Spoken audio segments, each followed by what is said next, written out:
Olá, crianças! Estamos aqui agora na nossa aulinha de Geografia e iremos iniciar na página 86. Nós temos aí o Construindo Conhecimentos. O lugar e a natureza que o cerca.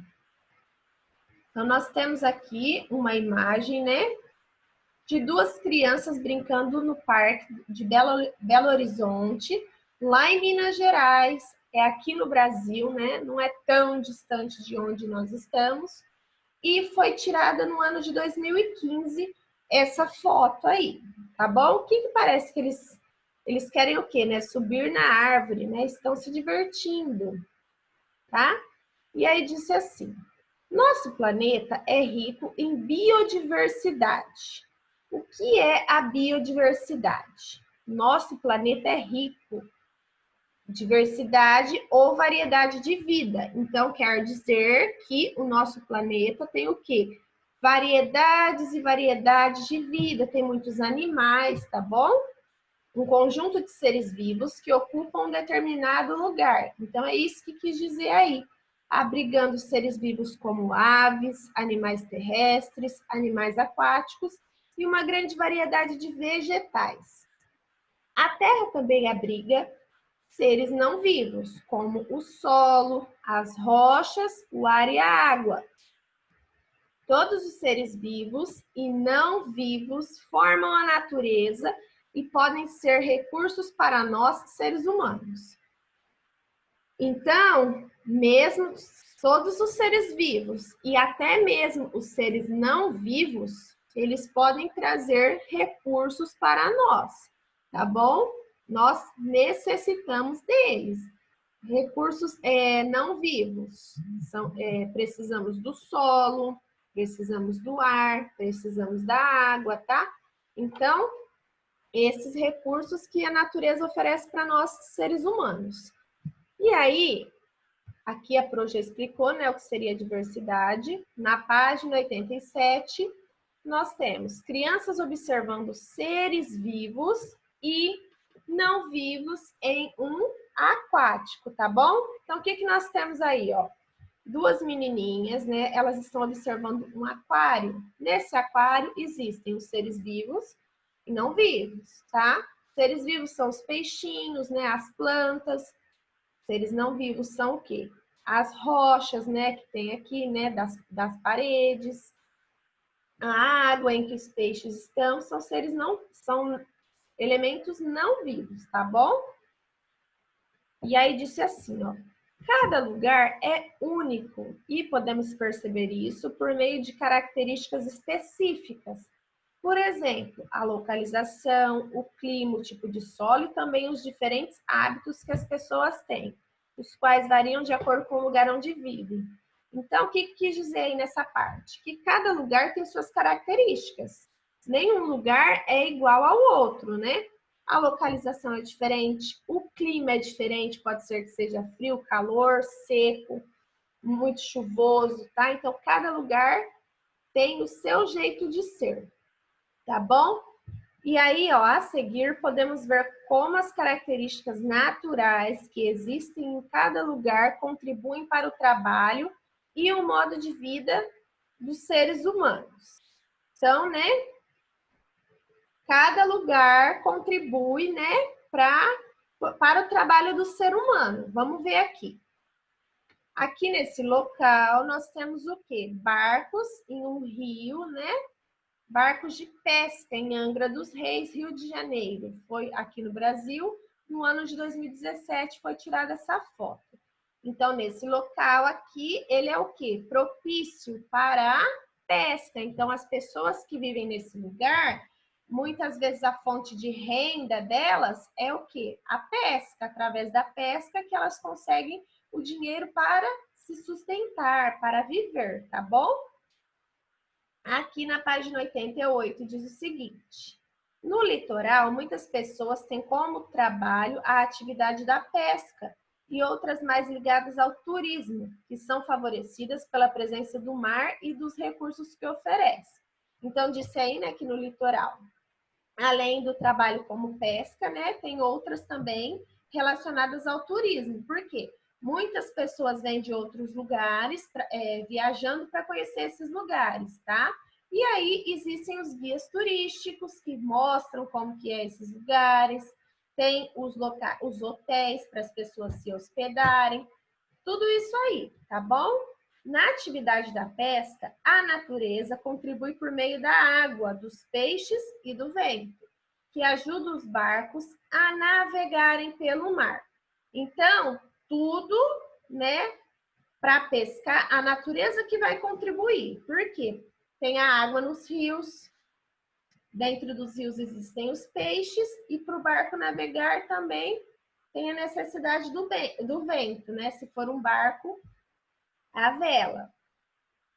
Já o turismo ocorre com mais intensidade em períodos do ano, quando a temperatura é mais elevada. Então, quando está, né, muito calor, nessa época, né, do ano que as atividades turísticas elas vão de vento em polpa, né? Que tem mais lucros nessa época. No frio não é tanto, mas na época de calor é que as pessoas gostam de viajar bastante para esses lugares, favorecendo a procura das pessoas pelo litoral para realizarem atividades de lazer com a família e os amigos, como nadar, brincar na areia e passear de barco. Então é na época do calor, né, que as pessoas procuram mais esses locais.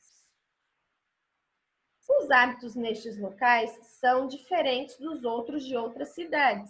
Um exemplo disso é que grande parte das pessoas que moram no litoral utilizam sandálias e roupas de praia, principalmente no verão. Então, né, é diferente o hábito deles do que o das pessoas que moram nas cidades. Lá eles vivem aí de vestidos, shorts, roupas de praia mesmo, sandálias. Não é igual o pessoal da cidade que precisa usar calça jeans, vestidos longos, né? Toda essa vestimenta deles é diferente. Um outro exemplo de recurso natural utilizado em regiões litorâneas é o petróleo, que é muito valioso e pode ser encontrado tanto no mar quanto nos continentes, tá? Para que é importante o petróleo, essa atividade petroleira? Ele é importante porque serve de fonte de energia para as indústrias e os automóveis, além de ser usado para a fabricação de produtos como o plástico.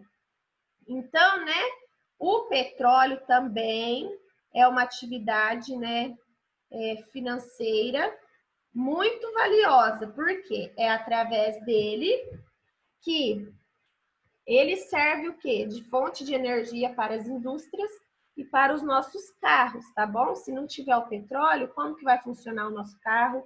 Como que as indústrias vão funcionar? Ele é um tipo de combustível, tá bom? E também é utilizado para fabricar o plástico, tá bom? E aí aqui temos, né, bombas de óleo para retirada de petróleo. Lá na Califórnia, Estados Unidos, foi tirada essa foto no ano de 2017. Então, essa foto aqui, ela foi retirada na Califórnia, lá nos Estados Unidos. Já não é aqui no nosso país, no Brasil, tá?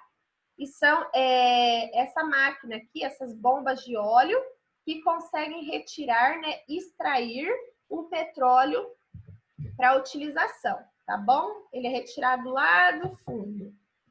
E aqui na página 89, extração de granito, Mogi das Cruzes, aqui, lá em São Paulo, no Brasil, né, em 2018.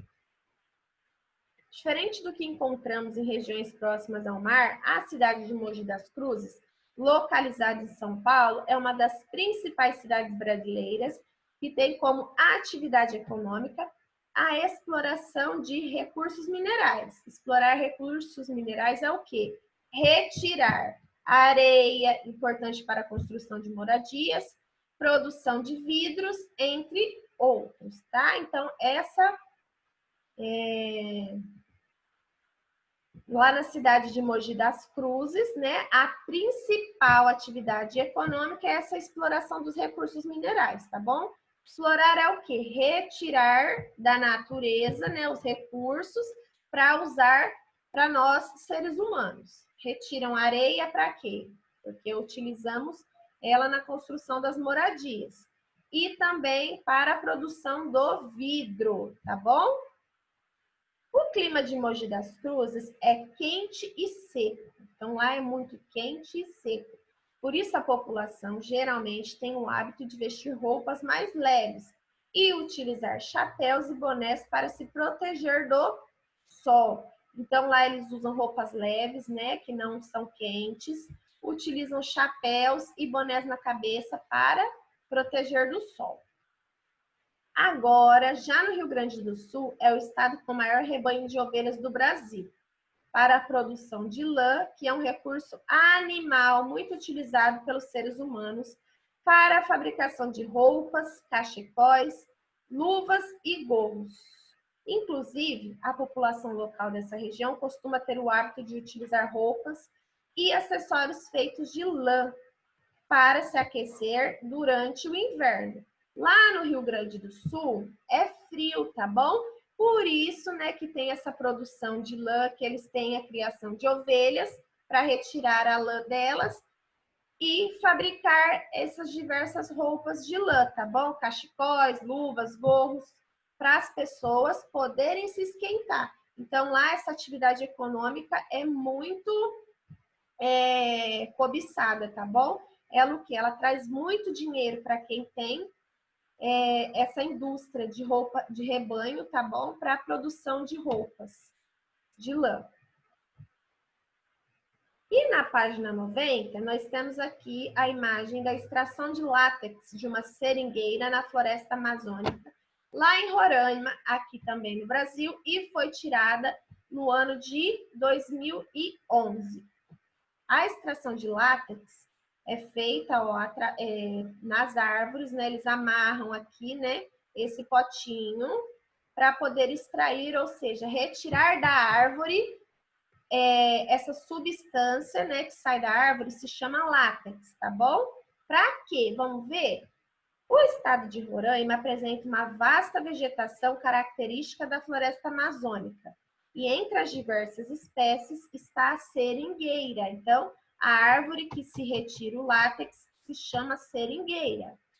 É dessa árvore que o ser humano faz a extração do látex, que é um líquido, olha lá, ó. O látex é um líquido natural presente nos troncos das árvores, utilizado para produzir a borracha. Então, da seringueira se extrai o látex e do látex se produz, né, a borracha. Com a borracha podem ser feitos muitos itens. Pneus, né, dos carros, caminhões, motos, brinquedos, utensílios de cozinha, entre outros objetos. Além disso, as sementes da seringueira contêm uma amêndoa, olha lá, ó.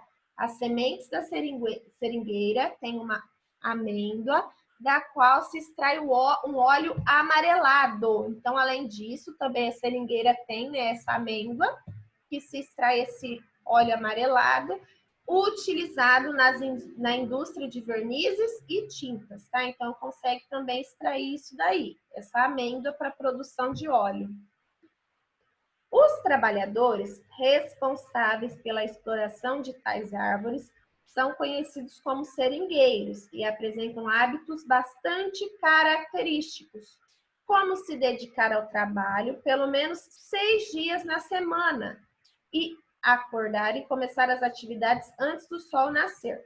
Então, quem trabalha lá, né, extraindo o látex da seringueira é chamado de seringueiro. São os trabalhadores chamados de seringueiros. Eles trabalham o quê? 6 dias da semana. A semana tem 7 dias. Desses 7, eles precisam trabalhar 6 dias. Eles têm que se dedicar, né?